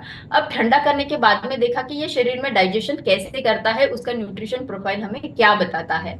तो ये देखा गया कि ऐसा ठंडा किया हुआ अगर पोटैटो हमने यूज किया है तो क्या हुआ है, ये आलू हमें स्टार्च का ब्रेकडाउन इसका आंतों में कम हो गया है, ग्लाइसेमिक इंडेक्स, ग्लाइसेमिक लोड इसका कम हो गया है। और क्या कम हुआ है, इसका स्टार्च का कंटेंट जो है वो टोटली कम हो गया है, और शरीर को जो कार्बोहाइड्रेट अवेलेबल होना था वो भी कम हो गया है। लेकिन क्या बढ़ गया है, अमाइलोज और रेजिस्टेंस स्टार्च, ये दोनों भी चीजें ये है कि ये ऐसे फॉर्म में अभी कन्वर्ट कर दिए हैं इस आलू को, जो कि आंतों को डाइजेस्ट करने के लिए डिफिकल्ट है। तो इससे हमें क्या समझ में आता है कि भाई मुझे आलू बहुत पसंद है, मुझे मेरा राइस बहुत पसंद है, लेकिन मैं डायबिटीज है या वजन बढ़ सकता है इसलिए मैं इसको यूज नहीं कर पा रही हूँ। लेकिन हम क्या कर सकते हैं कि उसको पकाया हुआ है, उसको ठंडा कर लो, ठंडा अच्छे तरीके से ठंडा कर लो जिससे कि ये रेट्रोग्रेड हो जाए, और उसके बाद में आप ठंडा होने के बाद में इसका आनंद ले सकते हैं। तो ये एक पॉजिटिव हो गया, हमने न्यूट्रिशियस उसको बना दिया है अभी। दूसरा हमारा उपाय है कि कैसे हमारे कार्बोहाइड्रेट न्यूट्रिशियस बनाना है, तो फाइबर ऐड करके, जो कि आप लोगों ने जवाब पहले ही मुझे दे दिया है। तो एक क्लिनिकल स्टडी देखी गई है कि कैसे जब फाइबर को ऐड किया गया है खाने में तो वो हेल्पफुल रहा है। तो आप जैसे ये ग्राफ देख पा रहे हो और ये इमेज आप देख पा रहे हो कि पहले तो उन्होंने दिया सिंपल ग्लूकोज, गया है पेट में, पेट में जाने के बाद में सिंपल ग्लूकोज है, उसमें तो कोई डाइजेशन नहीं चाहिए, वो स्ट्रेट अवे चला गया ब्लड फ्लो में। ये जा रहा है रेड एरोस, ये जा रहे हैं ब्लड फ्लो में। फिर दूसरा कंपैरिजन उन्होंने ये किया कि ग्लूकोज में फाइबर को ऐड कर दिया, अब गया है पेट में। अब जो है पीले वाले है ग्लूकोज, और जो स्काई ब्लू कलर वाले हैं वो है फाइबर। अब क्या हो रहा है, आप अगर देखोगे तो वो जो है धीमे तरीके से, क्योंकि फाइबर उसको कवर कर रहा है और एक छोटे तो हो जाता है लेकिन एक घना हो जाता है, मतलब वो क्या करता है कि शरीर को डाइजेशन करने के लिए डिफिकल्टी करता है ठंडा हो जाने के बाद में, तो उसका स्ट्रक्चर चेंज हो गया है, हार्ड हो गया है शरीर को डाइजेस्ट करने के लिए। तो यहाँ पे हम देख सकते हैं कि कुकिंग में जो है हमारा क्रूड स्टार्च हमने दिया था जो कि अनकुक था, कुक करने के बाद में जिलेटिनाइज हो गया, डाइजेस्टेबल हो गया, आसान से घुल मिल गया।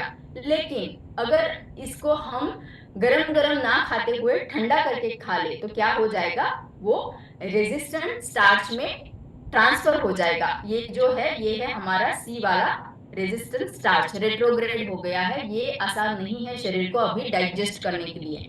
ठीक है, एक एग्जाम्पल पोटैटो का लेते हैं कि जब हमने पोटैटो को कुक कर लिया जो स्टडी ने बताया है हमें, और फिर उसको ठंडा कर लिया। अब ठंडा करने के बाद में देखा कि ये शरीर में डाइजेशन कैसे करता है, उसका न्यूट्रिशन प्रोफाइल हमें क्या बताता है। तो ये देखा गया कि ऐसा ठंडा किया हुआ अगर पोटैटो हमने यूज किया है तो क्या हुआ है, ये आलू हमें स्टार्च का ब्रेकडाउन इसका आंतों में कम हो गया है, ग्लाइसेमिक इंडेक्स, ग्लाइसेमिक लोड इसका कम हो गया है, और क्या कम हुआ है, इसका स्टार्च का कंटेंट जो है वो टोटली कम हो गया है, और शरीर को जो कार्बोहाइड्रेट अवेलेबल होना था वो भी कम हो गया है। लेकिन क्या बढ़ गया है, अमाइलोज और रेजिस्टेंस स्टार्च, ये दोनों भी चीजें ये है कि ये ऐसे फॉर्म में अभी कन्वर्ट कर दिए हैं इस आलू को जो कि आंतों को डाइजेस्ट करने के लिए डिफिकल्ट है। तो इससे हमें क्या समझ में आता है कि भाई मुझे आलू बहुत पसंद है, मुझे मेरा राइस बहुत पसंद है, लेकिन मैं डायबिटीज है या वजन बढ़ सकता है इसलिए मैं इसको यूज नहीं कर पा रही हूँ। लेकिन हम क्या कर सकते हैं कि उसको पकाया हुआ है उसको ठंडा कर लो, ठंडा अच्छे तरीके से ठंडा कर लो जिससे कि ये रेट्रोग्रेड हो जाए, और उसके बाद में आप ठंडा होने के बाद में इसका आनंद ले सकते हैं। तो ये एक पॉजिटिव हो गया, हमने न्यूट्रिशियस उसको बना दिया है। अभी दूसरा हमारा उपाय है कि कैसे हमारे न्यूट्रिशियस बनाना है, तो फाइबर ऐड करके, जो कि आप लोगों ने जवाब पहले ही मुझे दे दिया है। तो एक क्लिनिकल स्टडी देखी गई है कि कैसे जब फाइबर को ऐड किया गया है खाने में तो वो हेल्पफुल रहा है। तो आप जैसे ये ग्राफ देख पा रहे हो और ये इमेज आप देख पा रहे हो कि पहले तो उन्होंने दिया सिंपल ग्लूकोज, गया है पेट में, पेट में जाने के बाद में सिंपल ग्लूकोज है, उसमें तो कोई डाइजेशन नहीं चाहिए, वो स्ट्रेट अवे चला गया ब्लड फ्लो में, ये जा रहा है रेड एरोस, ये जा रहे हैं ब्लड फ्लो में। फिर दूसरा कंपैरिजन उन्होंने ये किया कि ग्लूकोज में फाइबर को ऐड कर दिया, अब गया है पेट में, अब जो है पीले वाले है ग्लूकोज और जो स्काई ब्लू कलर वाले हैं वो है फाइबर। अब क्या हो रहा है आप अगर देखोगे तो वो जो है धीमे तरीके से, क्योंकि फाइबर उसको कवर कर रहा है और एक छोटा छोटा पीला वाला मॉलिक्यूल जो ग्लूकोज का है छोटा छोटा धीमे धीमे बाहर छोड़ रहे हैं, तो ये दोनों बंदों ने इसको कवर कर लिया है, तो अभी इसलिए क्या वो धीमे से जा रहा है। तो आप ग्राफ में भी ये क्लिनिकल स्टडी का बहुत क्लियरली देख पा रहे हो कि ब्लू ग्राफ जो है वो ओनली ग्लूकोज है जो एकदम से बढ़ गया है, शरीर में ग्लूकोज की मात्रा खून में बढ़ गई है और फिर डाउन हो रही है, कंपेरेटिव टू जिसमें फाइबर है ऑरेंज कलर का जिसमें कि धीमे बढ़ी है और धीमे धीमे कम होती जा रही है। तो कंपेरेटिवली जब आप फाइबर को ऐड करेंगे तो हमें फटीग कम लगेगा, क्योंकि एनर्जी सस्टेन्ड है, एनर्जी रुकी नहीं है, धीमे धीमे धीमे पर्टिकुलर टाइम के बाद में हमें मिलती जा रही है, तो थकान नहीं महसूस होगी, एनर्जी बनी रहेगी, डाइट की हमारी क्वालिटी अच्छी हो जाएगी और डाइजेशन का फीलिंग भी हमारा अच्छा हो जाएगा। तो ये दूसरा तरीका था। चलते हैं तीसरे तरीके के ऊपर जो है कि प्रोटीन। तो प्रोटीन क्या करता है, प्रोटीन में भी एक स्टडी देखी गई है कि जो स्क्वायर वाले बॉक्सेस ग्राफ आप देख पा रहे हो जिसमें जहां मेरा कर्सर है उसमें क्या है, ये है हमारा ओनली ग्लूकोज जब लिया है तो एकदम से शुगर की मात्रा खून में बढ़ गई है। लेकिन उन्होंने दूसरा स्टडी ये भी किया है कि उन्होंने जब प्रोटीन ही साथ में मिला लिया है तो क्या हो गया, प्रोटीन का कंजम्पशन, मतलब एक नॉर्मल हमने खाना खाया है जिसमें कि कार्बोहाइड्रेट ज्यादा था, लेकिन साथ ही साथ हमने ये किया कि प्रोटीन को भी इन्वॉल्व कर लिया ब्रेकफास्ट के टाइम पे, तो क्या हो गया कि तब प्रोटीन ने क्या किया, बाइंड कर लिया और इसको ग्लूकोज को, एंड उसका जो पीक होना था या ग्लूकोज की मात्रा जो शुगर में बढ़नी थी उसको धीमा कर दिया। अब धीमा करते करते इतना धीमा कर दिया कि खाने के बाद में भी इसका परिणाम देख पा रहे हैं हम। अब कहाँ तक देख पा रहे हैं, सेकेंड मील इफेक्ट तक, मतलब सुबह जो मैंने प्रोटीन अगर लिया है तो वो प्रोटीन मुझे सस्टेन एनर्जी तो दे रहा है, एकदम से ग्लूकोज की मात्रा खून में नहीं बढ़ा रहा है, लेकिन साथ ही साथ क्या कर रहा है, मेरे दूसरे खाने के समय में भी मेरे शुगर की स्पाइक को वो रोक रहा है, मेरे शरीर में खून में ग्लूकोज की मात्रा को एकदम नहीं बढ़ने दे रहा है, धीमे धीमे धीमे उसका सप्लाई वो मुझे दे रहा है। तो क्या हो जाएगा, हम ब्रेकफास्ट में प्रोटीन को ऐड करेंगे तो हम हमारे कार्बोहाइड्रेट का आनंद ले सकते हैं सैटिस्फैक्शन के साथ में, मेंटल परफॉर्मेंस अच्छा हो जाएगा और हमारा कैलोरी का कंट्रोल भी हो जाएगा। तो 3 चीजें हमने जानी है कि कैसे हमारे कार्बोहाइड्रेट को न्यूट्रीफाइड कर सकते हैं। अब जानेंगे कि सुबह में ये क्यों इम्पोर्टेंट है। हमने जाना प्रोटीन जो है ये कार्बोहाइड्रेट की न्यूट्रिशियसनेस बढ़ा देगा, ये सुबह के समय पे मेटाबॉलिज्म स्ट्रांग रहता है, अग्नि स्ट्रांग रहता है, उस समय पे आप लेते हो तो ज्यादा फायदेमंद रहेगा। समय पे अगर आप खाना देते हो तो हमारे आंतों के जो हमारे फ्रेंड्स गुड बैक्टीरियाज है उनको भी मदद करेगा अच्छे रहने के लिए। और हमें पता है कि सुबह के समय पे हमारा इंसुलिन का एक्शन स्ट्रांग रहता है और वो ग्लूकोज को एब्सॉर्ब कर पाता है, यूटिलाइज कर पाता है। तो इसीलिए हमें सुबह के समय में carbohydrate along with the protein and fibre लेना जरूरी हो जाता है। आगे समझेंगे कि कैसे ये हमारे बॉडी क्लॉक को इम्प्रोवाइज करता है। तो ये हमें ऐसे हेल्प करता है 3 तरीके से। पहले तो है हमारा काम बढ़ाएगा, स्लीपीनेस को कम कराएगा, स्ट्रेस हार्मोन को कम करेगा, साथ ही साथ हमारा वर्कलोड का जो स्ट्रेस हमें होता है उसको कम करेगा। दूसरा बात ये है कि ये इंसुलिन की सेंसिटिविटी को बढ़ाएगा, इम्प्रूव करेगा और सेटाइटी और मेटाबॉलिक हेल्थ को करेगा। कैसे, हमें पता है कि वो इंसुलिन के रिस्पांस को रेगुलेट करता है जब हम कार्ब्स को कॉम्प्लेक्स वाले फॉर्म में लेते हैं, कैलोरी का कंट्रोल करता है, फैट का ऑक्सीडेशन या फैट का मेटाबॉलिज्म को भी रेगुलराइज करता है। तीसरा फायदा ये हमें मेंटल परफॉर्मेंस के बेसिस पे देता है, जिसमें कि हमारी मेमोरी को यूजफुल रहता है, अलर्टनेस को बनाए रखता है और हमारा रिस्पॉन्सिवनेस, चीजों को रिस्पॉन्ड करने की हमारी कैपेसिटी भी बनाए रखता है। तो ये फायदे हो गए कैसे कार्बोहाइड्रेट अगर सही समय पे आप देते हो तो आपके बॉडी क्लॉक को बनाए रखेगा और साथ ही ये सेकेंड मील इफेक्ट में भी फायदा देगा। तो एक स्टडी की है जिसमें कि लोगों को दिया है low glycemic index and high glycemic index. तो जिनमें हाई ग्लाइसेमिक इंडेक्स खाना दिया गया उनमें देखा गया कि दुगुना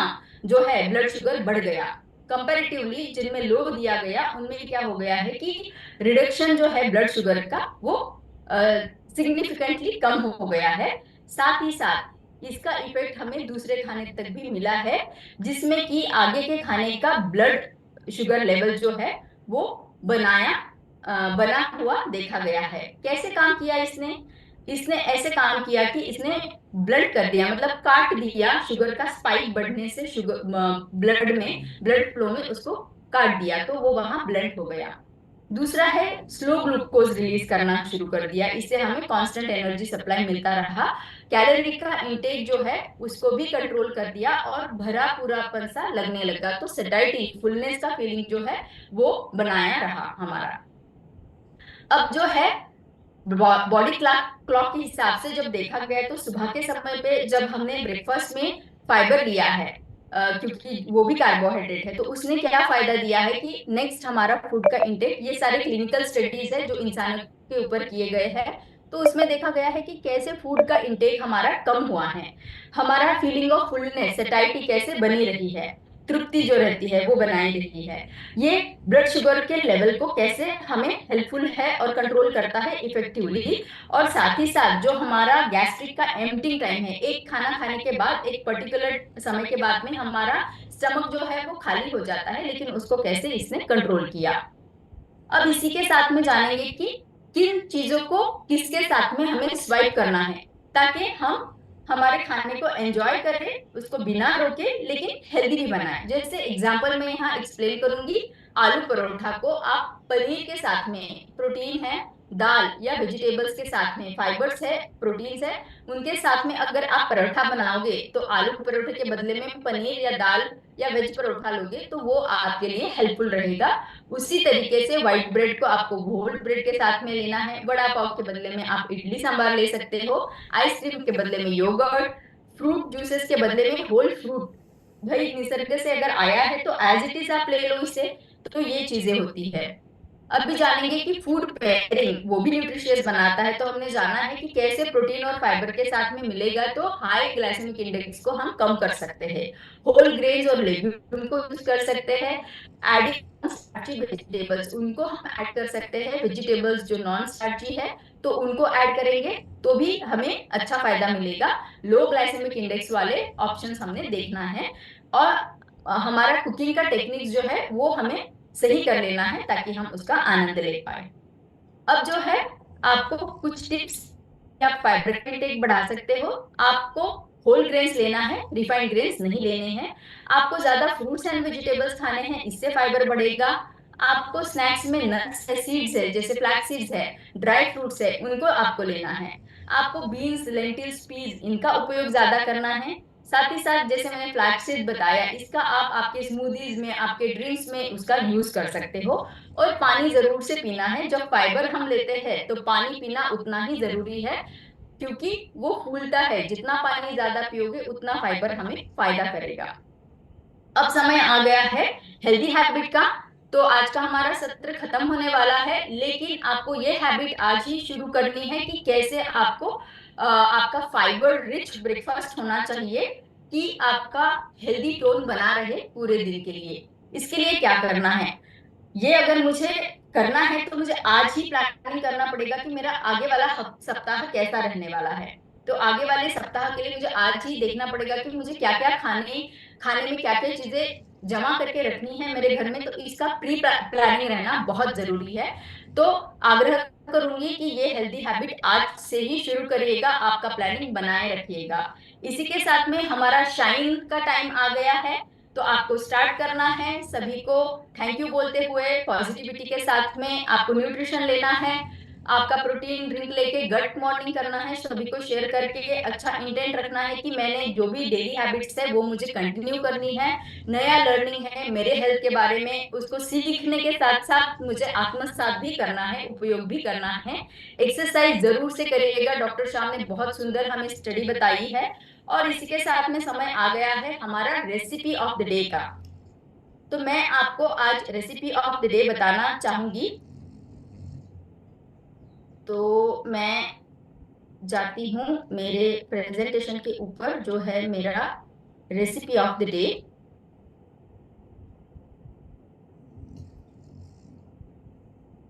यस, इसको मैं फिर से शेयर करती हूँ आप लोगों के साथ में।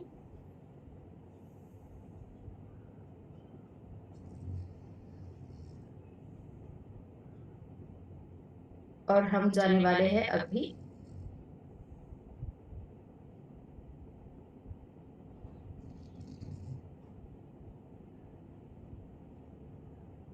यस, हमारा रेसिपी शुरू हो रहा है जो है ग्रीन ग्रेप्स के साथ में। शेयर करूंगी स्क्रीन।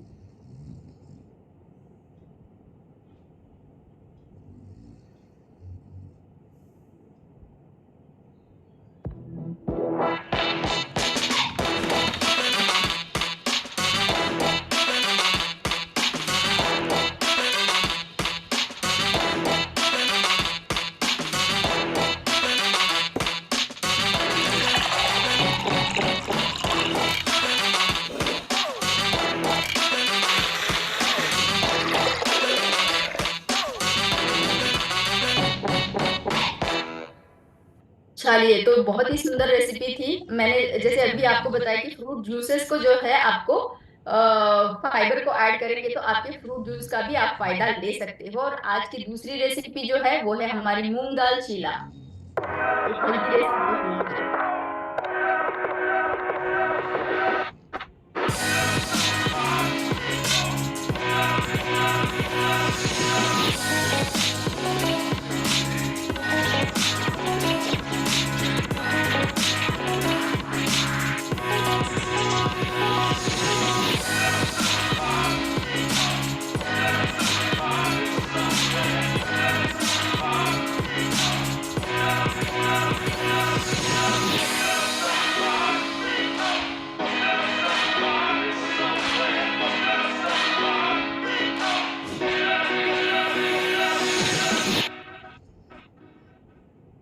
आपने जाना कैसे 2 रेसिपीज़, एक है हमारा ड्रीम का और एक है हमारा मूँग दाल चिला का, कि इतने सुंदर तरीके से उसको हम यूज़ कर पाए हैं। और फाइबर और प्रोटीन ऐड करने के बाद में उसका हेल्थ वो और भी न्यूट्रिशियस हो पाया है। तो इसी के साथ में हमारा टाइम है आज के एक्सरसाइज़ का। तो जानेंगे एक्सरसाइज़ आज की?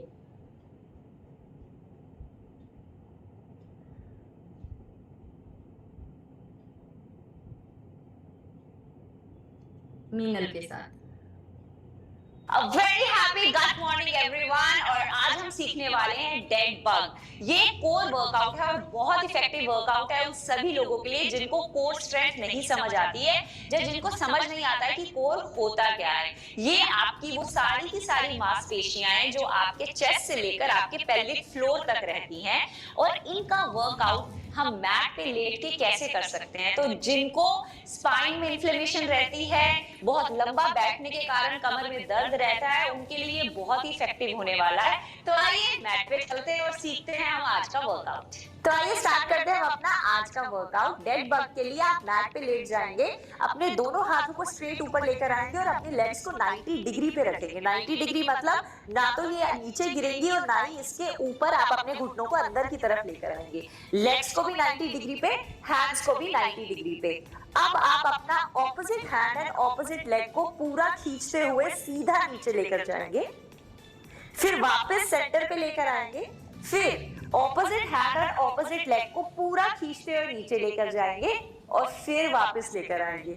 दिखने में ये बहुत सिंपल है, बट जब आप इसकी प्रैक्टिस करेंगे समझ आएगा कि ये सिर्फ आपकी कोर स्ट्रेंथ के लिए नहीं, आपके ब्रेन के लिए भी एक अच्छा सा टीजर है।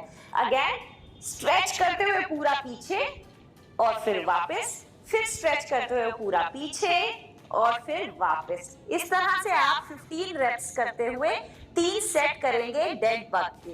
अब इसके अंदर आपकी कोर कैसे एंगेज हो रही है। जब आप इस तरह से स्ट्रेच करते हैं तो आपकी कोर मतलब आपकी चेस्ट से लेकर आपकी लोअर पेल्विक मसल्स तक जितनी भी मसल्स है ना, पूरे अच्छे से खिंच रही हैं।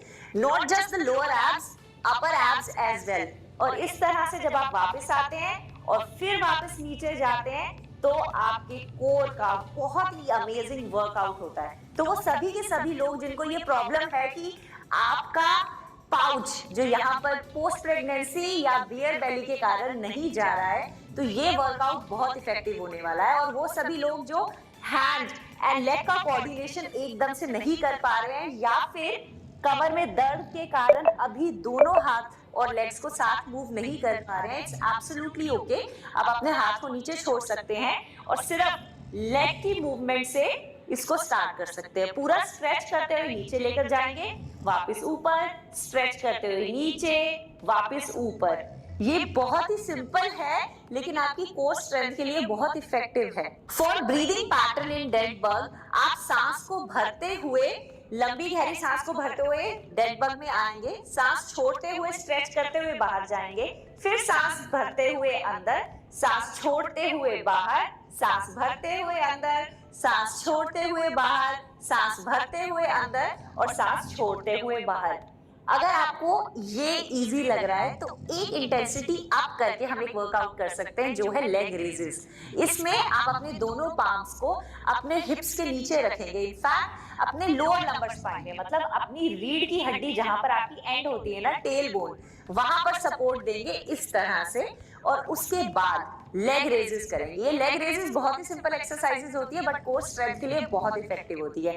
आप अपनी दोनों लेग्स को खींच के ऊपर लेकर जाएंगे और खींच के वापस नीचे, फिर ऊपर, फिर नीचे, फिर ऊपर और फिर नीचे। इस तरह से आप लेग रेजेस ऐड कर सकते हैं डेड बग के बाद। और लेग रेजेस के रेप्स तो मिनिमम 50 होने चाहिए और सेट्स होने चाहिए minimum 3। And for the breath work in leg raises, सांस भरते हुए आप वापस आएंगे और सांस छोड़ते हुए आप नीचे जाएंगे। हम हमेशा सांस छोड़ते हुए ही क्यों नीचे जाते हैं या सांस छोड़ते हुए एक्सटर्नल मूवमेंट क्यों करते हैं? क्योंकि जब आप सांस छोड़ते हैं तो आपका कोर अच्छे से एंगेज होता है। मतलब आपने सांस छोड़ दी तो आपकी नाभि अच्छे से सिकुड़ जाती है, आप हवा को बाहर छोड़ देते हैं, तब आपकी कोर पे एक अच्छी ग्रिप आती है। फिर सांस भरते हुए वापस, सांस छोड़ते हुए नीचे, सांस भरते हुए वापस, सांस छोड़ते हुए नीचे, भरते हुए, छोड़ते हुए, भरते हुए। इनफैक्ट अगर आप नाक से इस तरह से सांस नहीं ले सकते तो आप मुंह से सांस छोड़ सकते हैं पूरी पावर के साथ। और वापस वापस वापस वापस। आई होप आपको हमारा ये वर्कआउट अच्छे से समझ आ गया होगा और आप अब इसको रेगुलरली करने वाले हैं at least 2 to 3 times in a week, और तब आप देख सकते हैं an amazing improvement in your core strength. Keep rocking! सो ये था हमारा आज का वर्कआउट सेशन और इसी के साथ में हमारा आज का सत्र समाप्त होने वाला है, लेकिन आपके लिए एक्टिविटी है हमारे पास। और एक्टिविटी हमने बता चुके हैं कैसे आपको हेल्दी हैबिट्स चुनने हैं और फाइबर और प्रोटीन का इम्प्लीमेंटेशन करना है। आज का सत्र समाप्त होते होते आपको कल के लिए बताना चाहूंगी कि कल का आपका एक और लेयर ओपन होगा गिफ्ट का, जो है विटामिन्स एंड मिनरल्स। कैसे हमारे माइक्रो और मैक्रो न्यूट्रिएंट लेने से हमारे मॉर्निंग हेल्थ के लिए अच्छा रहेगा, मॉर्निंग न्यूट्रिशन के लिए अच्छा रहेगा। तो डोंट मिस, आप कोई भी उसको मिस मत करिएगा। एंड सुजीत जी ने बहुत सुंदर लिखा था इम्प्रूव शाइन, तो मैं सबको ही बताना चाहूंगी कि improve, shine, and again a very good morning to all of you. Have a nice day ahead. Thank you so much for listening.